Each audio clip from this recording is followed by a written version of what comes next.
Seja bem-vindo, seja bem-vinda ao Amor e Terapia. Eu sou Caroline Lemos, psicóloga e terapeuta de casais. É com muito prazer que eu te recebo aqui, nesse nosso espaço para descomplicarmos temas da psicologia como relacionamento, autoconhecimento e autoestima. Para você que ainda não me conhece nas redes sociais, passa lá no Instagram, @caroline.lemosf. Vai ser um prazer te receber também por lá. Para você que já acompanha aqui há um tempo, aproveita, faz a sua avaliação, me diz o que você acha desse episódio. Eu fico tão feliz quando vocês aparecem lá no meu Instagram e deixam uma mensagem linda, dizendo o quanto esses episódios eles estão sendo bons para vocês, porque isso me motiva a continuar aqui, a continuar gravando, a continuar falando para vocês, porque afinal eu acredito que uma andorinha só não faz verão, né? Mas se todos nós estivermos conectados no processo de mudança, no processo de transformação, tudo pode ser diferente. Então eu espero que essa mensagem chegue até você e te ajude a transformar não só a sua vida, como outras vidas, da mesma forma que aconteceu comigo. Então é muito bom estar aqui com você. Aproveita, deixa a sua avaliação, aproveita, envia para outros amigos. Hoje vocês vão ter um episódio um pouquinho com as pausas, porque eu já estou um tempo aí com a sinusite bem atacada e essa semana está sendo bem difícil. Mas vamos lá, né? Vamos que vamos, porque o compromisso é o que importa e estar aqui para mim é muito prazeroso. Essa semana eu tive um desafio bem interessante, que já faz um tempo que eu não falo sobre isso, mas que eu continuo atuando na clínica. E setembro é um mês que me lembra muito esse tema. E essa semana, 2 palestras aí para poder ministrar. E foi impossível eu dizer assim, não vou trazer esse tema, não, eu tenho que trazer esse tema, até porque fez parte da minha semana e eu acredito que ajuda muito o nosso desenvolvimento e ajuda muito a nossa percepção em relação ao outro, principalmente aquela outra pessoa que está do nosso lado. Eu sempre falo sobre relacionamento, claro, é uma paixão, mas quem me acompanha há um tempo aí, desde os primeiros episódios, sabe o quanto eu também acredito na saúde mental e o quanto eu sou apaixonada pela saúde mental. Afinal, minha escola, ela veio de aqui em Salvador, se chama Juliano Moreira, e foi o meu primeiro espaço de estágio de contato com a saúde mental, e a partir dali eu entendi que existia uma paixão, que cuidar do ser humano era além do simplesmente acolher, era entender, era olhar de uma forma diferente. Mesmo que a sociedade dissesse algo completamente contrário, o meu olhar ele precisava ser diferente. E no mês de setembro é impossível não falar sobre isso, que é sobre a nossa saúde mental, né? Que é sobre como anda a nossa saúde mental, principalmente com tudo que vem acontecendo, com todas as angústias, com todas as ansiedades. E como não falar de saúde mental no relacionamento? Como não falar sobre depressão? Como não falar sobre ansiedade? Como não falar sobre várias questões que transbordam aí socialmente e que muitas vezes nós não percebemos, que está do nosso lado e que nós não percebemos o adoecer dessa pessoa. Nós não percebemos o quanto essa pessoa ela está triste, talvez, o quanto essa pessoa ela está ansiosa. E nós tratamos a saúde mental como se fosse algo fora do normal. A pessoa que toma uma medicação é uma pessoa que, para muitas pessoas, tá? É uma pessoa que é uma maluca, precisa tomar medicação, precisa estar tomando ali um remédio controlado para poder estar andando no trilho. E isso não é uma verdade. Eu sei que muitas pessoas vão começar o episódio e vão sair porque compactuam dessa ideia, mas tem algo que é fundamental: falar. Falar para que outras pessoas possam entender o que é a saúde mental, entender que uma depressão não é uma frescura, entender que uma ideação suicida não é frescura, entender que a ansiedade não é frescura, que quem está em depressão e não consegue levantar da cama, não tem como você dizer para aquela pessoa: levanta da cama e vai fazer alguma coisa, deixa de ser preguiçoso, porque não é preguiça. É sobre estímulos que aquela pessoa não tem. E por mais que ela busque força interna para poder fazer algo, ela não está encontrando. Então ela precisa realmente de ajuda, mas não é a ajuda que manda ela fazer as coisas ou diz como ela tem que seguir. É a ajuda que escolhe dar mão. E durante muito tempo na clínica, como até hoje eu faço, eu sempre disse aos meus pacientes: eu vou caminhar de mãos dadas com você. Porque eu acredito que nesse momento A pessoa precisa de uma mão ali, de um apoio, principalmente quando a gente fala dentro da nossa relação. Então tem coisas que para você elas podem não ter um significado, mas para o outro tem um sentido muito forte e precisa ser respeitado. Uma das coisas que mais me entristece quando eu vejo dentro de um relacionamento é a falta de respeito pela dor do outro. Talvez para você algo não seja tão significativo quanto é para outra pessoa. E eu vou trazer um assunto, um tema pessoal, mas que eu já vi em vários relacionamentos na clínica e que me entristece ver isso porque eu fico me perguntando onde está a empatia do ser humano. Há um tempo atrás eu perdi meu pai, algumas pessoas sabem disso, foi um processo de luto para mim complicado, eu não esperava perder o meu pai. Eu tenho dois, pais. Eu tenho um pai de consideração, que eu amo muito, que é uma pessoa muito especial na minha vida, e eu tenho meu pai de sangue, que do jeito dele, ele foi um paizão, me ensinou muita coisa, muitas marcas ruins eu trouxe, mas também muita coisa positiva eu trouxe dele. E eu lembro que quando eu perdi meu pai, durante um tempo eu passei um processo de sofrimento do luto e eu acho que meu esposo ele não estava acostumado a ver aquela mulher sensível. Ele estava acostumado a ver a mulher trator, a ver a mulher que resolvia tudo, a mulher que fazia tudo, a mulher que dava conta de tudo, a mulher que para chorar dava trabalho. E durante muito tempo ele conviveu com essa mulher. Meu esposo ele nunca tinha me visto passar realmente por uma perda tão próxima. A perda que meu esposo tinha me visto passar foi na época do nosso namoro, do meu primeiro namorado, que foi uma pessoa que eu amava muito, eu tinha uma admiração muito grande, e quando eu estava na casa dele, eu descobri que meu primeiro namorado tinha sofrido um acidente de carro. Isso me deixou muito paralisada, eu sofri bastante nessa perda, mas não é a mesma coisa que perder um pai. E quando eu perdi meu pai, a dor era uma dor assim absurda, e eu lembro que em muitos momentos eu chegava do trabalho, o que me motivava era um Muay Thai, e quem me acompanha nas redes sociais vai entender agora porque eu falo tanto do Muay Thai e o Jiu-Jitsu. Então, quando eu entrei no Muay Thai, eu entrei porque eu precisava desopilar as coisas da clínica. Eu atendia muitos casos de depressão e de ideação suicida e de ansiedade. Então, quando eu saí era para treinar, para eu poder desopilar aquilo tudo que estava ali. E depois veio o Jiu-Jitsu para minha vida e eu comecei a me apaixonar pelas artes marciais. E quando meu pai faleceu, o que me salvava da dor que eu sentia era justamente o Jiu-Jitsu e o Muay Thai.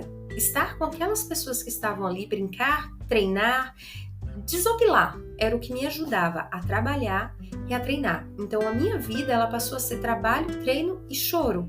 Eu chegava em casa e desabava. E eu lembro que uma vez, quando eu desabei, meu esposo olhou para mim e disse: até quando você vai ficar preso na bengala da morte do teu pai? E aquilo me arrasou por dentro, e eu lembro que eu olhei para ele com os olhos cheios de lágrima, e a vontade que eu tive de dizer era para ele: eu quero que você perca alguém para você entender que dor é essa que eu tô sentindo, porque você não sabe que dor é essa. E realmente ele não sabia que dor era aquela, e ele nunca vai saber que dor é aquela, porque cada pessoa sente de uma forma diferente. E eu lembro que naquele momento eu engoli a dor que eu estava sentindo e eu não comentava mais com ele sobre o que eu sentia. Porque naquele momento eu entendi que ele não conseguia sentir a dor que eu sentia. Ele não sabia nem o que era aquela dor. E durante muito tempo ali da minha vida eu fui construindo com outras pessoas a elaboração daquela dor. Por que eu tô trazendo essa história? Porque dentro de um relacionamento, as duas partes, elas precisam ser uma segurança, uma para o outro. Eles precisam ser apoio um para o outro. Mesmo que aquela dor do outro você considere pequena, mesmo que aquela dor do outro você considere bobagem, você precisa ser o apoio daquela outra pessoa. Mesmo que a ansiedade para você ela não tenha uma profundidade quanto o outro coloca, não é uma bobagem, precisa ser respeitado. Se ela está vivendo uma tristeza que ela não consegue nomear, não é uma bobagem, precisa ser respeitado. Então a sua dor não é a dor do outro não é a sua dor. E quando a gente aprende a respeitar e a olhar realmente para o outro, principalmente o outro que convive ao nosso lado, a nossa percepção, ela começa a ser diferente, porque a gente começa a ter um olhar de acolhimento, de sensibilidade, que é o que nós perdemos hoje. Quantas vezes você para no seu dia, olhando nos olhos para alguém, nos olhos de alguém, diz assim: como você tá? Como tá sendo o seu dia? Ou você simplesmente passa? Ou você simplesmente fala e passa com fala com aquela pessoa e nem sequer dá conta se a pessoa tá bem, se não tá. Qual é a sensibilidade que você tem, principalmente para a pessoa que está do teu lado? Existe alguma sensibilidade? Existe um tocar? Existe um carinho? Existe um acolhimento? Ou simplesmente está passando?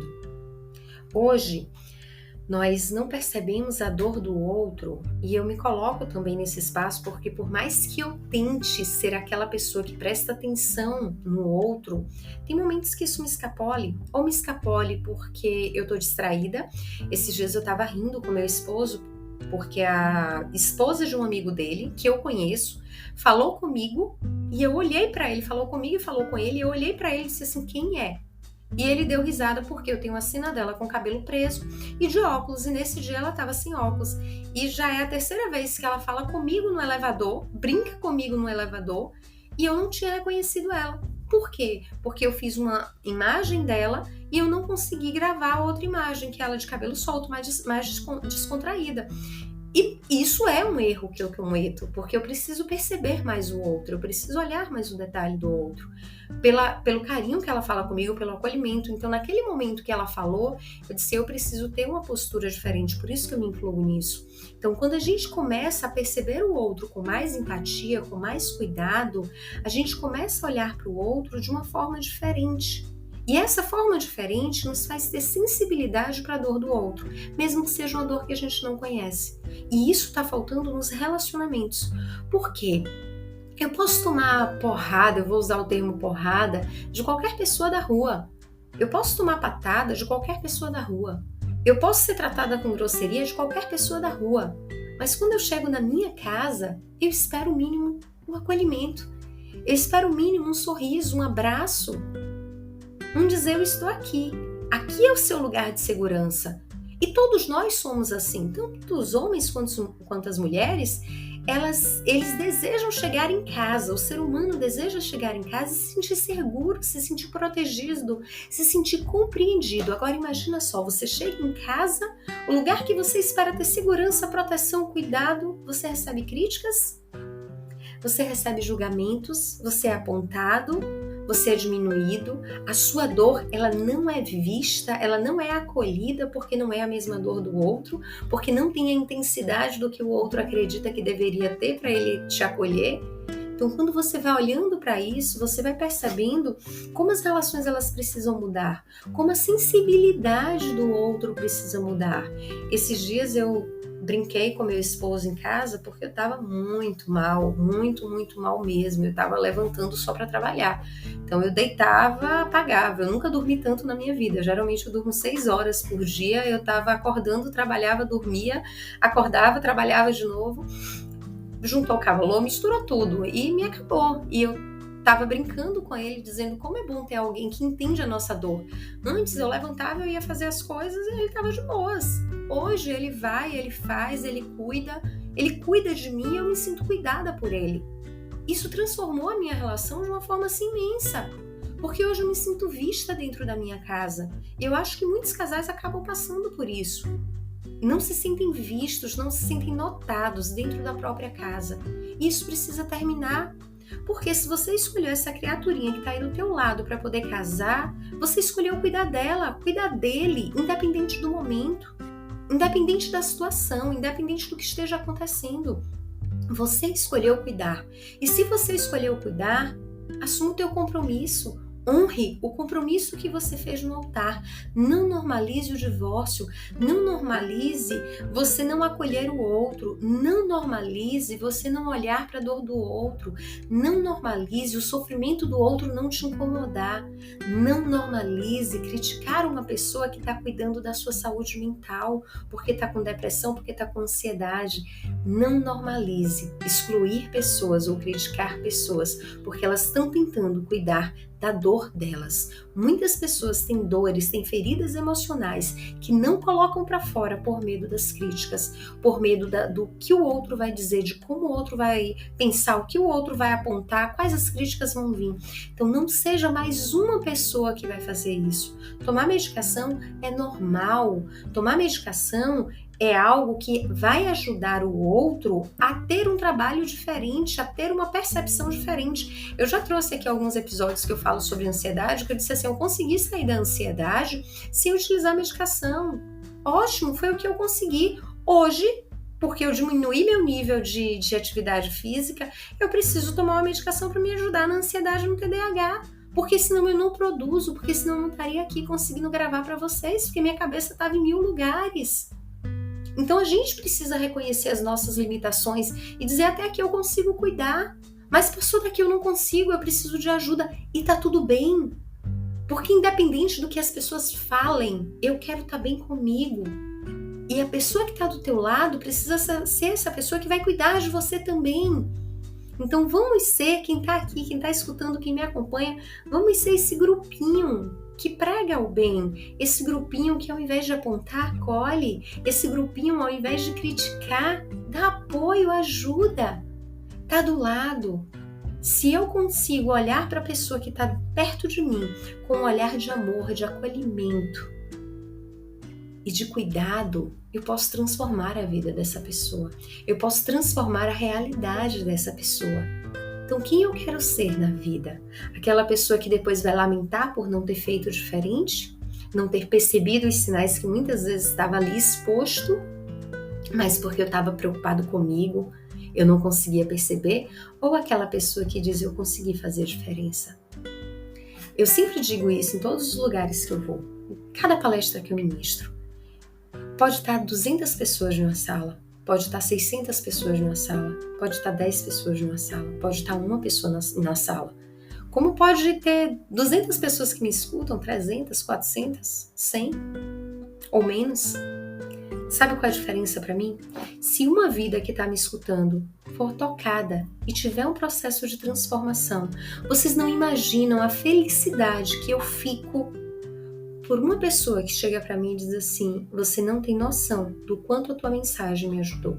Pode ser uma mensagem, às vezes, pequena que eu coloco de manhã no stories do meu Instagram, mas se está ajudando na transformação da vida de outra pessoa, para mim tem um sentido muito grande. Porque é uma vida que eu estou ajudando, é uma vida que eu estou impactando. Que você possa também compreender esse sentido e juntos a gente consegue transformar. Juntos nós conseguimos fazer um mundo melhor. Então que não só o mundo, né? Porque o mundo melhor começa dentro da nossa casa. O mundo melhor começa dentro da nossa relação. Que a gente possa mudar primeiro a nossa casa. E daí a gente ter forças para transformar o mundo.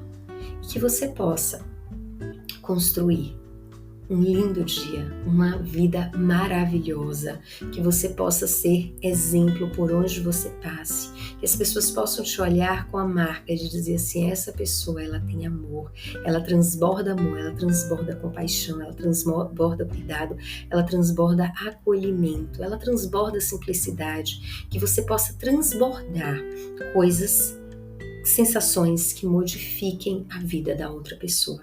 Então seja um elemento de transformação, seja um elemento de mudança para melhor, porque você pode ser sim um instrumento que ajuda a transformar a vida de outras pessoas, talvez de pessoas que você nem imagina, mas você está sendo um instrumento na vida dessas pessoas. Como eu sempre digo para vocês, uma linda sexta-feira, fiquem com o Papai do Céu. Desculpa a minha voz chata hoje, porque tá um desastre em alguns momentos. Eu já escutei algumas pessoas dizer assim, a sua voz acalma tanto com essa musiquinha de fundo que às vezes eu durmo ouvindo seu podcast. Às vezes é tão relaxante, é tão gostoso te ouvir e eu fico muito feliz com isso. Apesar de ser acelerada no meu dia, eu consigo aqui passar tranquilidade para vocês. Que é a leveza que eu sinto na minha vida, é a leveza que eu sinto quando eu sento aqui para poder conversar com vocês. Então que bom eu poder chegar até vocês, que bom eu poder chegar a lugares que eu nunca imaginei, isso me deixa muito feliz. Então construam uma linda sexta-feira, tirem o final de semana, namorem muito, aproveitem muito, curtam muito, diminuam o uso do celular, porque isso vai ajudar muito na vida de vocês. E fiquem com o Papai do Céu. Um lindo final de semana, aproveitem bastante. Beijos no coração e até a próxima sexta. Espero estar melhor às 6 horas da manhã. Beijinhos!